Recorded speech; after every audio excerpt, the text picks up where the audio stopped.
Welcome to the CLAVER report. So, in 11 days, there will be a new leader of the free world. That means the United States election will be on November 5th. And it has caused many, there's divide in the US, obviously, the Republicans and the Democrats, the left and the right, the liberals and the conservatives. But now, for the past how many years, this man has been in office talking about President Donald Trump. He didn't stop democracy. He didn't become, a dictator on day one. But the media in the US, the mainstream media, has been demonizing this man for the past 9 years. Calling him a fascist, calling him a Russian spy, calling him, colluding with Putin. There's all sorts of names has been calling him. They never attack his policies or the economy of the country and even the whole world when he was there. The peace he brought, there was no war. He defeated ISIS when he was there. They never say those things, but they keep attacking his personality. He's not a saint, obviously. Yes, there are certain rhetorics that come from his blunt and brutal in the way he says things. But if you look at the policies and look at 4 years of Donald Trump and 4 years of the Biden-Harris administration, it's not even comparable. The world was at peace when Donald Trump was there, and now, since he left that place, everywhere is in shambles. Russia attacked Ukraine. Israel has been at war with all the proxies in the Middle East. It's Iran and all the proxies. But the mainstream media, trust the mainstream media not to relent. They keep calling him all sorts of names. They can never say, okay, his policies are not good, his policies are this, his policies are that. No, they can never say it. But what they keep is spewing this rhetoric of him being racist. And now if this person is racist, how come the minorities, the Latinos and the black voters are actually turning for him now?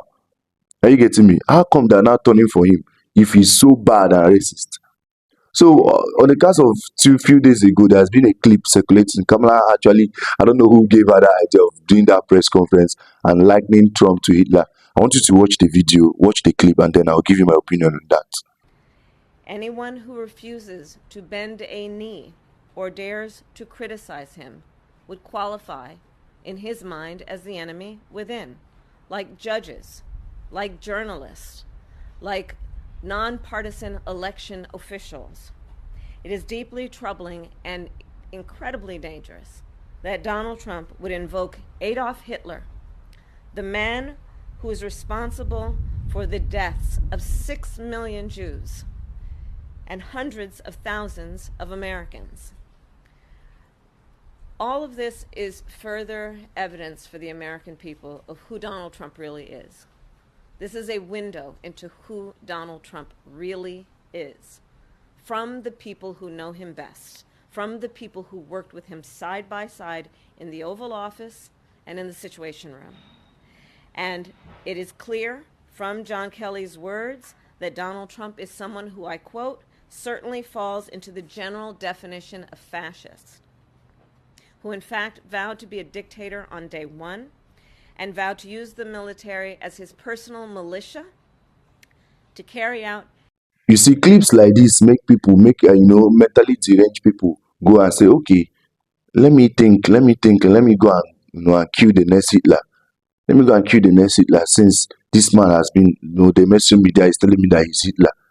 Why are you likening this man to Hitler when Hitler is somebody that killed many people, killed 6 million Jews in the Holocaust?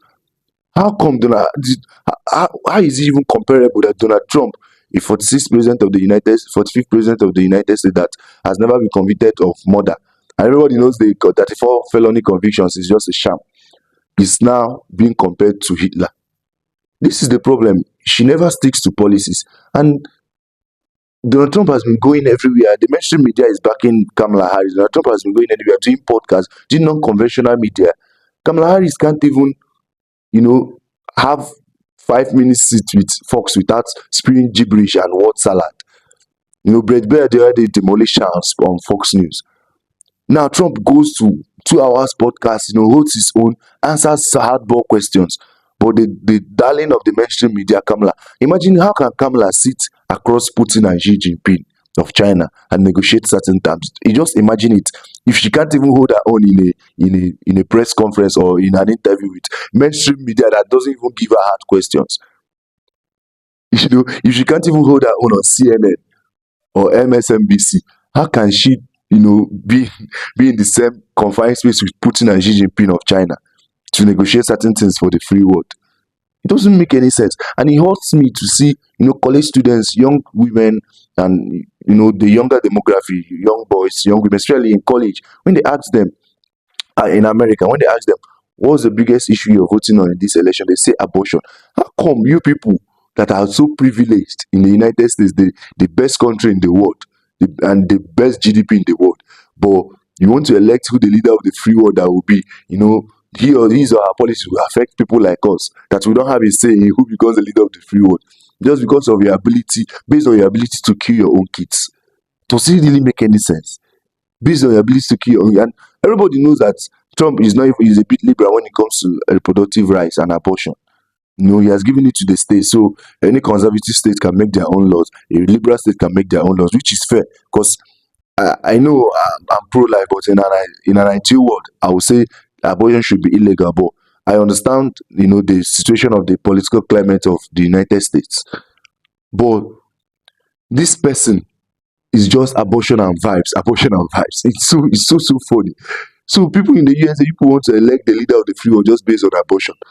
So now, disgruntled, what's it called? Disgruntled employees of former employees of Donald Trump, keep saying all these things that have been debunked. That he said this, the military is this, the military is that.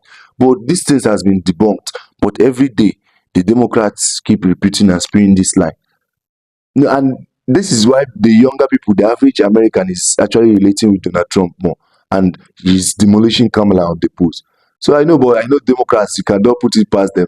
They can still do anything. But I know in an ideal world, there's no way Kamala can win Donald Trump. So this is all I have to say, because I'm just an average Nigerian boy. I have a skin being somebody in the free world, but I don't really have a skin in what happens there in the next 11 days. And that's all I'm going to say about that. Make sure you like, subscribe, do all the fun things, turn on post notifications so you'll be notified anytime I drop another video. I love you, but God loves you more.